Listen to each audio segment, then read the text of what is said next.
چار سو تابا جہاں میں ہے صداقت آپ کی۔ میرے دوستو، یہ مسلمانی حلقے میں ہمارے پاس نہیں آئی ہے۔ آج جو حلقے میں ہم لے رہے ہیں نا، پچھلے لوگ اتنے حلقے میں نہیں لیے۔ ان کے خون کی ایک ایک بوند ان کے خون کی بڑی قیمتی تھی۔ کیسے دیکھو، رسول اکرم صلی اللہ علیہ وسلم نے 40 سال کی عمر میں نبوت کا اعلان کیا۔ کتنے سال کی عمر میں؟ 40 سال کی عمر میں۔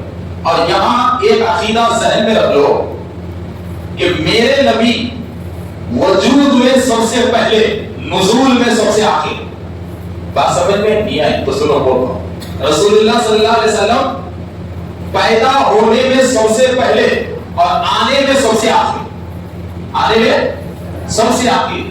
اور رسول اکرم صلی اللہ علیہ وسلم اس وقت بھی نبی تھے جب حضرت آدم بن رہے تھے، حضرت آدم بن رہے تھے۔ تو میرے دوستو، تو جب رسول اللہ صلی اللہ علیہ وسلم دنیا میں تشریف لائے، 40 سال کی عمر تک محمد بن عبداللہ کے نام سے مشہور ہوئے، نبی کے نام سے، عبداللہ کے بیٹے کے نام سے مشہور ہوئے۔ اور جب 40 سال کی عمر ہوئی تو اللہ نے حکم دیا کہ مصطفیٰ جو چیز چھپی ہوئی ہے اس سے باہر لاؤ۔ اب آپ کہو میں نبی ہوں، نبوت کا اعلان کرو، اسلام کا اعلان کرو، تو آپ تاریخ اسلام کی اٹھا کر دیکھو کہ مکے کی زمین پر جب رسول اکرم صلی اللہ علیہ وسلم نے نبی ہونے کا اعلان کیا، خدا ایک ہونے کا اعلان کیا، تو جب مکے کے یہ لوگ جو اللہ کے گھر کعبے میں 360 پتھروں کی جو پوجا کیا کرتے تھے، جب رسول اللہ کی زبان سے یہ 360 خداؤں کو غلط سنا اور ایک اللہ کو صحیح جانا اور اپنی نبوت کا اعلان سنا، تو کیا آپ یہ سمجھتے ہیں کہ مکے والوں نے رسول اللہ کا دل کھول کے استقبال کیا کہ آپ تو اتنے بڑے ہیں، جب ایک اللہ بول رہے ہیں تو بات صحیح ہے، ویلکم آئیے؟ نہیں، بالکل بالکل نہیں، بالکل نہیں۔ 10 سال رسول اکرم صلی اللہ علیہ وسلم پہ ظلم ہوا مکے کی زمین پر، مسلسل 2-2.5 سال تک کیا رہا، مگر بلا ناغہ 10 سال رسول اکرم صلی اللہ علیہ وسلم پہ ظلم ہوا۔ کبھی پتھروں کی برسات، کبھی کانٹے راستے میں بچھانا، کبھی سجدے کی حالت میں ہو تو گلے میں پھانسی کا پتھر، کبھی اونٹ کی حفاظت، فلا، مگر تبلیغ نہیں ہوئی۔ کبھی 2 آدمی مسلمان، کبھی 3 آدمی مسلمان۔ تو ان لوگوں کو بڑی بے چینی ہوئی، بڑی بے چینی ہوئی، کیا کیا جائے؟ تو پروگرام بدل گیا کہ اب نبی پہ ظلم مت کرو، مسلمانوں پہ کرو۔ تو 10-12 گنتی کے مسلمان اس دور میں اور ان پہ ظلم شروع ہوا۔ اور آپ ایک بات جانتے ہیں، اسلام کی خاطر سب سے پہلے قربانی کس کی ہوئی؟ آج ہمارے نوجوانوں کو بڑا جوش رہتا ہے، جوان ہو گئی تو اپنی طاقت بتانے کا بڑا جوش رہتا ہے، بڑے بڑے اسٹائل ہمارے نوجوانوں میں آ گئے ہیں، مگر کبھی کسی نوجوان نے یہ سوچا ہے کہ اسلام میں شہادت کے دروازے کو کھولا کس نے؟ اب اسلام کے لیے سب سے پہلی قربانی کی کس نے؟ تو آپ جانیں گے تو حیران ہو جائیں گے کہ اسلام کا پہلا شہید کوئی مرد نہیں ہے۔ بڑی حقیقت ہے، اسلام کا پہلا شہید کوئی مرد نہیں ہے، بلکہ اسلام کی پہلی شہید عورت ہیں، حضرت سمیہ۔ یہ سمیہ مشہور صحابی حضرت عمار بن یاسر رضی اللہ تعالیٰ عنہ کی امی ہیں، مشہور صحابیہ ہیں اور پہلی شہید ہیں۔ تو ایک عورت نے سب سے پہلے عرب کی سرزمین پر اپنے اسلام کے خاطر خون بہایا، اور عورت کی قربانی سے اسلام میں شہادتوں کا آغاز ہوا۔ دیکھیے اس زمانے کی عورتوں کے بھی ایمان کا معاملہ کیا تھا کہ تاریخ اسلام میں شہادت کا پہلا اعزاز اسلام میں عورت کو ہے۔ شہادت کا پہلا اعزاز عورت کے ساتھ گیا اسلام میں۔ تو عورتیں بھی کیسی عورتیں تھیں اس زمانے کی، آپ کو معلوم؟ حضرت عمار بھی بچے ہیں، اسلام لائے، ان کے والد یاسر مسلمان ہوئے، ان کی امی سمیہ مسلمان ہوئی، گرفتار ہوئی ان کی امی، حد سے زیادہ ظلم ہوتا گیا، اور اس عورت پہ مکے کے کافروں کے جانب سے کتنا بڑا ظلم ہوا آپ کو معلوم ہے؟ دوپہر کے وقت میں گرم گرم پتھروں پہ بیوی سمیہ کو سلایا جاتا، گرم گرم پتھروں پہاڑوں پہ سلایا جاتا مگر آپ کی زبان سے کلمہ طیب نہیں آتا۔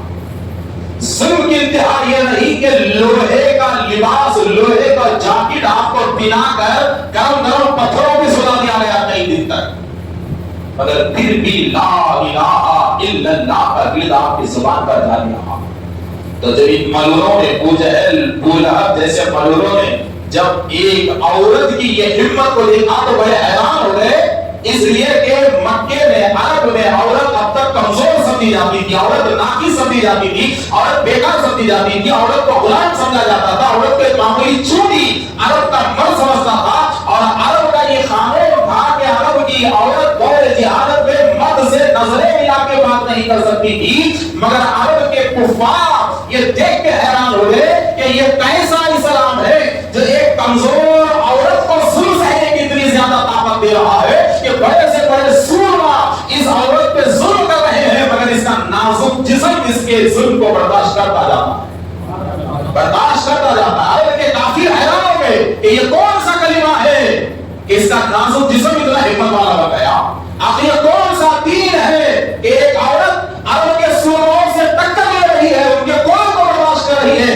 گرم گرم شیخوں کو برداشت کر رہی ہے، گرم پتھروں کو برداشت کر رہی ہے، بھوک اور پیاس کو برداشت کر رہی ہے، اور عرب کے بڑے بڑے پہلوان کے قول کو برداشت کر رہی ہے، اور اپنی پیٹھ سے چمڑی نکال رہی ہے، مگر ایسی ہمت سے پھیلی ہوئی ہے کہ مرنے کو تو تیار ہے مگر زبان سے کلمے کو ہٹانے تیار نہیں ہے۔ تو تبھی جا کر مکے کی عورتوں میں یہ بات مشہور ہو گئی کہ اسلام کمزوری کا نام نہیں، ہمت کا نام ہے۔ اور اسلام میں ہمت کتنی ہوتی ہے اگر دیکھنا ہے تو حضرت عمار کی ماں بی سمیہ کو دیکھو کہ کتنی ہمت سے وہ اسلام کے خاطر ڈٹی رہی، کتنی ہمت سے ڈٹی رہی۔ تو آخرکار ہوا کیا؟ بھوک بی بی سمیہ کے ایمان کو ہٹا نہیں سکی میرے دوستوں، کوڑوں کے مارے بی بی سمیہ کے ایمان کو ہٹا نہیں سکی، گرم گرم عرب کے پتھرے آپ کے ایمان کو ہٹا نہیں سکی۔ آخرکار یہ لوگ تنگ آ گئے، تاریخ میں اتنا بڑا ظلم کہ آپ کو شہید کیا گیا تو کیسے شہید کیا گیا معلوم ہے؟ آپ کے نچلے پیٹ میں نیزہ مار کر آپ کے پیٹ کو چیر دیا گیا، آپ کے پیٹ کو چیر دیا گیا، اور آپ اسلام کی پہلی شہید ہوئی، اور ایک عورت نے اسلام میں شہادت کے دروازے کو کھول دیا، شہادت کے دروازے کو کھول دیا۔ اور حضرت سمیہ کی ماں نے عرب کی زمین سے عورتوں کے لیے اعلان کیا کہ اے عورتوں، غلامی اور مجبوری کی زندگی کو چھوڑو، اگر ہزاروں مردوں کے سامنے بھی، ہزاروں جابروں اور ظالموں کے سامنے بھی اگر ڈٹ کے رہنا ہے تو دنیا کی کوئی طاقت ہمت نہیں دے سکتی۔ اگر عورت کو ہمت چاہیے تو اسلام میں داخل ہو جائے، اس لیے کہ عورت کی ہمت کا نام اسلام ہے۔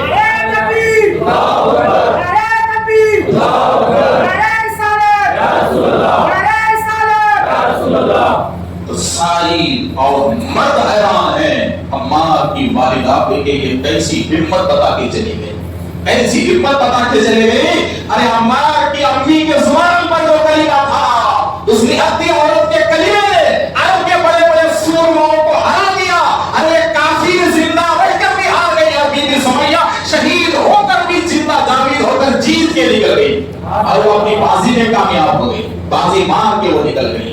تو حضرات محترم، ظلم یہی نہیں رکا میرے دوستو، نہیں رکا۔ آج یہ جو ہو رہا ہے نا، آج یہ جو سیاسی حربے یا سیاسی معاملات یا لڑائی، یہ جھگڑے، ارے یہ کچھ نہیں ہے مسلمانوں کے سامنے۔ ہمارے بڑے تو اس سے خطرناک دیکھ چکے ہیں، فرعون، نمرود، شداد، حامان، کتنے بڑے بڑے آئے، کتنے بڑے بڑے آئے، اور ایسے بھی آئے کہ جہاں سے سورج نکلتا تھا وہاں حکومت شروع ہوتی تو سورج ڈوبنے تک ان کی حکومت تھی۔ ایسے بڑے بڑے بادشاہ بھی آئے، تو ہر کافر بادشاہ کا مشن یہی تھا مسلمانوں کو مٹاؤ، مگر قرآن بتا رہا ہے کہ اسلام مٹنے والی چیز نہیں ہے، مسلمان مٹنے والی چیز نہیں ہے۔ قرآن مسلمان کو پکار پکار کے ہمت دے رہا ہے کہ اے مسلمان، جب جب تجھ پہ ظلم آ گیا تو تو ڈر مت، ہمت کے لیے مجھے کھول کے دیکھ لے، اس لیے کہ میں قرآن ہوں اور مسلمانوں کی ہمت کی تعریف رکھتی ہوں، اور قرآن مسلمان کو پکار کر کہتا ہے کہ بڑے بڑے ڈبانے والے اٹھے، مگر اللہ نے ہر ڈبانے والے کو ڈبا دیا اور اسلام کو ہمیشہ کے لیے باقی رکھا، اور کوئی بچا نہیں، اسلام کے سامنے کوئی بچا نہیں، کوئی نہیں بچا، کوئی نہیں بچا۔